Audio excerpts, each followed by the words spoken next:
জ্ঞান আছে, এই জ্ঞানটাকে আল্লাহ পাক বলেছেন ওয়ামা উতিতুম মিনাল ইলমি ইল্লা কালিলা, তোমাদেরকে খুব সামান্যতম জ্ঞান দেওয়া হয়েছে, খুবই সামান্যতম জ্ঞান তোমাদেরকে দেওয়া হয়েছে।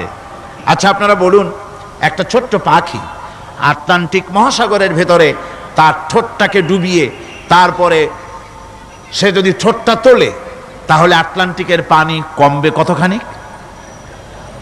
হ্যাঁ, অনেক কমে যাবে নাকি? আটলান্টিক টের পাবে যে কারো একটা ঠোঁট ঢুকছিল এর মধ্যে? টেরও পাবে না।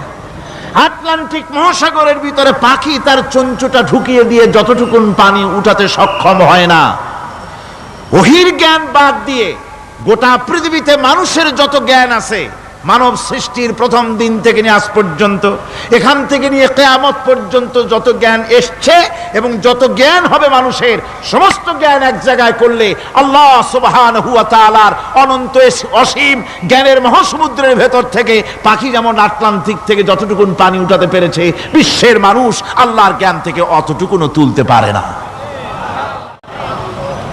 ওয়ামা উতিতুম মিনাল ইলমি ইল্লা কালিলা, খুব সামান্যতম জ্ঞান তোমাদেরকে দেওয়া হয়েছে। আমি অবাক হই যখন আল্লাহ পাকের কোরআনে কারীমের এই আয়াত যখন স্টাডি করি, যখন পড়াশোনা করি, মুতালা করি, অবাক হয়ে যাই।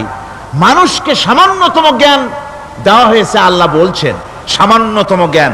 ওয়ামা উতিতুম মিনাল ইলমি ইল্লা কালিল যদি বলতেন তবু একটা কথা ছিল যে তোমাদেরকে কিছু জ্ঞান দেওয়া হয়েছে, তো কিছু না, বলা হচ্ছে ওমা উতিতুম মিনাল ইলমি ইল্লা কালিলা, সামান্যতম, খুবই সামান্য জ্ঞান দেওয়া হয়েছে। সেই সামান্য জ্ঞানের ঠেলায় আমরা কোত্থেকে কোথায় চলে গিয়েছি, গরুর গাড়ি থেকে রকেট পর্যন্ত গিয়েছি।